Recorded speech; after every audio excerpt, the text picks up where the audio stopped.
All right, this is page 6, the last page of the first semester review. So number 57, the segment graph below has which of the following ranges? So remember that domain are the x values and range are the y values. So the y values go from -2, and I tend to just put a line over here on the y-axis where they are. So they go from -2 to 7. So from -2 to 7, remember this is going to be y is from -2 to 7. So the answer would be C. On number 58, the distance formula D equals rate times time. The letter R represents the rate of change or slope. So which ray on the graph represents a car that's traveling 90 miles per hour? So this one's pretty easy. Since we're doing direct variation here, it starts at 0, 0. So all we have to look for is where after 1 hour, which one of these is at 90 miles? So it would be this ray right here. So it would be WR. So for number 59, to simplify, remember, just simplify an expression. We're just going to follow PEMDAS. So parentheses, exponents, multiplication, division, addition, and subtraction from left to right. So I see some parentheses, so I'm going to get rid of those first by distributing. So 4 times x is 4x. 4 times 2 is 8. I have to distribute this negative like it's a -1. So -6x. And negative times a negative is a positive. So that's going to be +2. So I combine my x's, -2x. And then I combine my constants, or my not x's, and I get 10, and unfortunately we see here that the correct answer is not there. But the answer is -2x plus 10. Alright, so for number 60, the amount of a person's paycheck varies directly to the number of hours worked. So we have a y equals kx. That's direct variation. So what is varying here is the 12 hours, and we don't know how much per hour they get. So the 12 goes here where the x is. So we'd have k times 12 equals, in this case, 7320. So to solve this, we can divide both sides by 12 and go into our calculator. And we'd have 73.2 divided by 12. And that's going to give our amount per hour that they earn, or K. So K is equal to $6.10 per hour.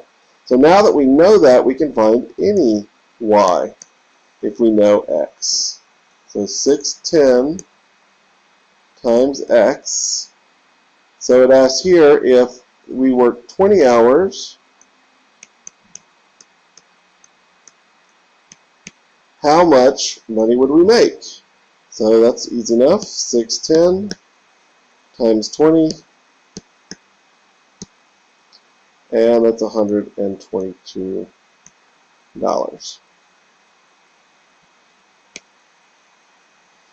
Alright, for 61, actually if you're in my class, we didn't work on these quite near enough. We're going to start working on these a lot as soon as we get back from Christmas. So I'm just going to work this one for you. If you're watching this from another class, you may have worked on this quite a bit more. So we have -15x minus 3y equals 6. So what we have to do is we have to solve for y. So if we're trying to solve for this, we've got to get rid of this. So we're going to move that whole term over by adding it to both sides.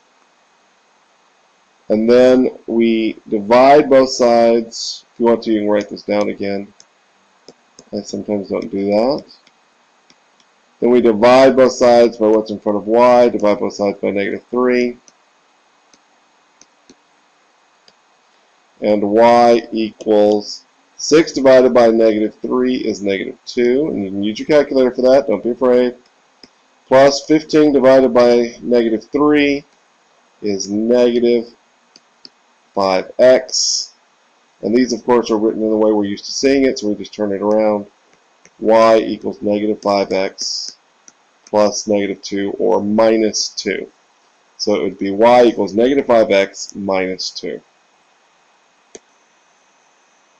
Okay, for number 62, it says to find the x and y intercept. So the x-intercept is where it crosses the x-axis. That looks like it's at 1, 2, 3, 4, 5, 6. So it's where x is 6 and where y is 0. And this is the y-intercept where it crosses the y-axis. So 1, 2, 3, 4, -4. So where x is 0 and y is -4. So the x-intercept is 6, 0. And the y-intercept is 0, -4. So make sure you choose the correct one of those two. I'll let you figure out what that is. So on 63, if we solve for x, we could do that one of two ways. We can see if it comes out evenly enough to do it on here. We could go into y1 and just type that in exactly as it is. Problem is one of the answers is a fraction, so I'm not sure that this is going to come out evenly. And put the other side of the equation in y2 and go into our table. In this case, we're going to look and see if they ever do come the same. They do. y1 and y2 are the same at -7. If we were going to do this by hand, which you should be able to do by now, you go 5x plus 6 minus 3x equals -8. So we have to simplify the expressions on both sides. So we combine our x's and combine our not x's. And we need to get x alone, so we do the opposite.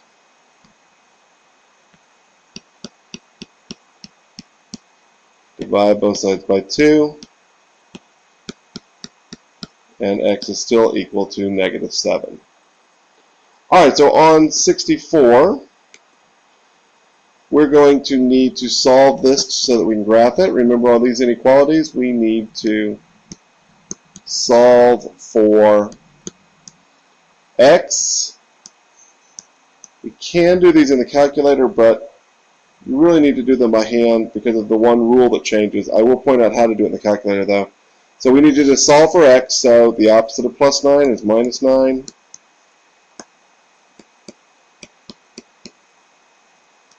Well, 6. Oops, I wrote the wrong symbol. Be careful not to do that. Divide both sides by -2, but if you remember, when you divide by -2, you're going to have to change the direction of the sign. And x is greater than -3. If you wanted to try to do this in the y1 in your calculator, you can. You just go -2x plus 9 and 15 and go in our table, and these will be the same at -3.